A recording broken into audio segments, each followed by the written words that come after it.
নমস্কার। আমাদের বিতাড়িত মুখ্যমন্ত্রী গেছিলেন কোর্টে সওয়াল জবাব করতে। এখন তো আর সেই জনগণের ট্যাক্সের টাকা দিয়ে কপিল সিব্বাল, অভিষেক মনু সিংভি এদের আনার ক্ষমতা নেই। এখন যাক ভালোই হলো, উনি এখন ওনার নিজের কেস, ওনার ভাইপুর কেস, তারপরে ওনার দলের লোকের কেস, ওনার চোর মন্ত্রীদের কেস, সব কেস নাকি উনি ব্রিফ করবেন। খুব ভালো জিনিস, এটা প্রয়োজন ছিল। যাক একজন তো পাওয়া গেল, কারণ ওই মাতাল কল্যাণকে দিয়ে এসব কেস ফেস যেতে হবে না। যাই হোক, তো এখন তো শুনছি বার কাউন্সিল থেকে বলেছে যে তো লাইসেন্স রিনিউ নেই, এ কি করে কোন অধিকারে এসে সওয়াল করলো? লে হালুয়া, কাকে দিলাম রাজার পাট, থুকু রানীর পাট, চোরের রানীর পাট আর কি। যাই হোক, এবার এই যে যারা জেলে যাচ্ছে, যেমন আজকে 3 জন সাসপেন্ড হলো, অভয়া কেস, এরা সব মিথ্যে সাংবাদিক সম্মেলন করেছিল, চেষ্টা করেছিল কি করে চাপা দেয়া যায়। দুজনে তো টাকা নিয়ে পৌঁছে গেছিল, সব উঠবে। এই শুভেন্দু লোকটা খুব খারাপ, এত খারাপ লোক, একে মুখ্যমন্ত্রী করেছে, এ সব কিছু খুঁড়ে করে বের করবে। কি হারামি লোক রে ভাই! কেন রে ভাই, তোর কি দরকার? করে কমে খাচ্ছিল এরা, এই মুখ্যমন্ত্রী হয়েই এই যত কাণ্ড বাঁধিয়ে দিল। রাজাবাজারে আজকে তো তুমুল কাণ্ড, রাস্তায় বসে রাস্তা অবরোধ করে নামাজ পড়তে দেবে না। কিছু লোক একটু এদিক ওদিক করেছিল, মৌলভী সাহেব বুঝতে পেরেছে সেন্ট্রাল ফোর্স আছে, পে দিয়ে লাল করে দেবে পাছা। উনি বলেছেন ভাই চুপচাপ ঠান্ডা মাথায় মসজিদের ভিতরে এসে নিজের জায়গায় নিজে নামাজ পড়ো। এইটাই হচ্ছে বুদ্ধিমান। শিক্ষিত মানুষ সে কখনোই সন্ত্রাসী চায় না। এই যে যারা অন্য জায়গার থেকে এসেছিল তাদের চিহ্নিতকরণ হচ্ছে, হবে। বেশি বাড় বেড়ে গেলে ওই বলে না, বেশি বাড় বেড়ো না, ঝড়ে ভেঙে যাবে। তো এরা বেশি বাড় বেড়ে গেছিল। এখনো তো কিছু কিছু তৃণমূলীরা বলছে যে আরে আমরা যা ইচ্ছে করি, তোদের তো ক্ষমতা নেই কিছু করার, প্রতিবাদ করার। কারণ তোদের নেতারাই তো সাহস পাচ্ছে না বলতে যে প্রতিবাদ করো, রুখে দাঁড়াও। তারা বলছে না, শান্তি চাই, শান্তি চাই, বাটাম দেবো বাটাম। হেরে ভূত তাও চমকাচ্ছে বাটাম দেবো। আরে পুলিশে তুলে নিয়ে যে যে যে বাটামটা দেবে তোদের, পেছন তো এমনি লাল হয়ে যাবে। যাবে এই শুভেন্দু অধিকারী না, এ অশিক্ষিত জাল সার্টিফিকেটের মাল না, এর পেটে বিদ্যে আছে। এবং ওই যে আন্দোলন দেখিয়ে, ওই সিঙ্গুর আন্দোলন দেখিয়ে, নন্দীগ্রাম আন্দোলন দেখিয়ে, ওই কিছু চাটুকায় ওই দুর্বুদ্ধিজীবীদের সহযোগিতায় মন্ত্রিত্ব পেয়েছিল, 15 বছর রাজত্ব করেছ, সে গুড়ে বালি, বালি না, দানা দানা কাঁকর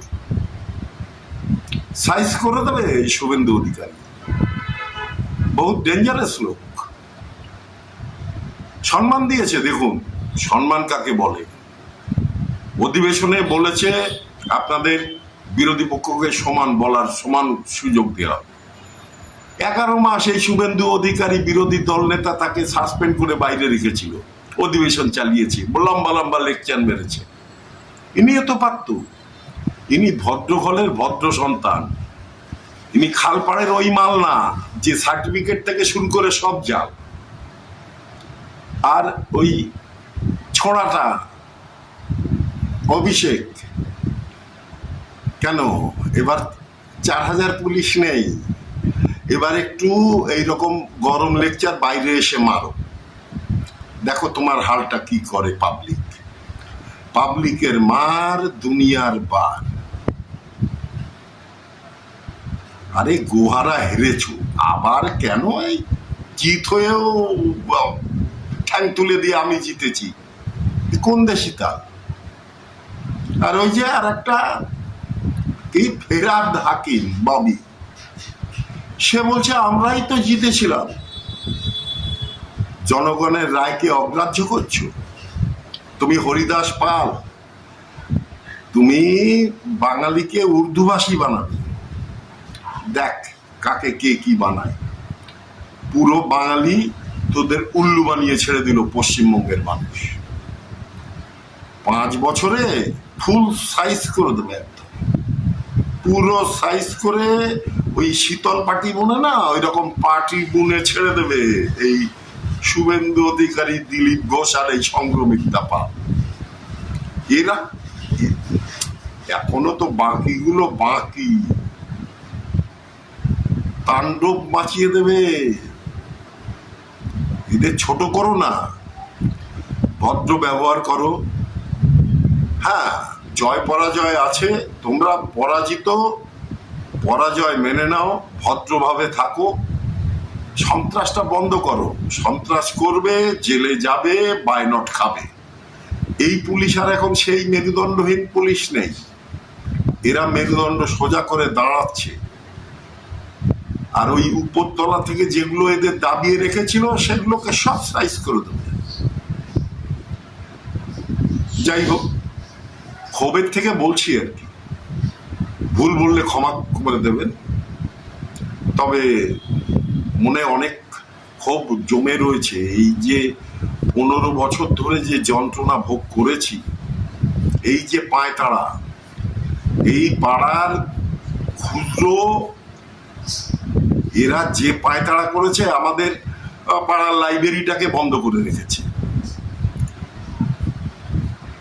এইভাবে এরা বাংলা সংস্কৃতিটাকে নষ্ট করেছে। আপনারা সাধারণ মানুষ, আপনার আমার মতন যারা, তারা চাই আমরা পুরনো বাংলাকে ফিরে পেতে, আবার সেই বাংলার গর্ব, বাঙালি আবার পথ দেখাক ভারতবর্ষকে। তবে সম্ভব, এবার সম্ভব হবে। মাননীয় শুভেন্দু অধিকারী মহাশয় যেমন উনি দেশভক্ত, সাথে আমরা যাদের পেয়েছি সংঘমিত্রা পাল, দিলীপ ঘোষ মহাশয়, এবং আরো আমাদের হাবড়ার যিনি বিধায়ক হয়েছেন দেবদাস মন্ডল মহাশয়, বনগাঁর যে বিধায়ক খাদ্যমন্ত্রী হয়েছেন, উনি তো বলেছেন খাদ্যে কোনো রকম জাল জচুরি চলবে না। তো এরা এবার দেখিয়ে দেবে সরকার কিভাবে পরিচালনা করতে হয়। যাই হোক, সবাই ভালো থাকবেন। আপনাদের কিছুটা সময় নষ্ট করার জন্য আমি ক্ষমা প্রার্থী। ভারত মাতা কি জয়, জয় শ্রীরাম।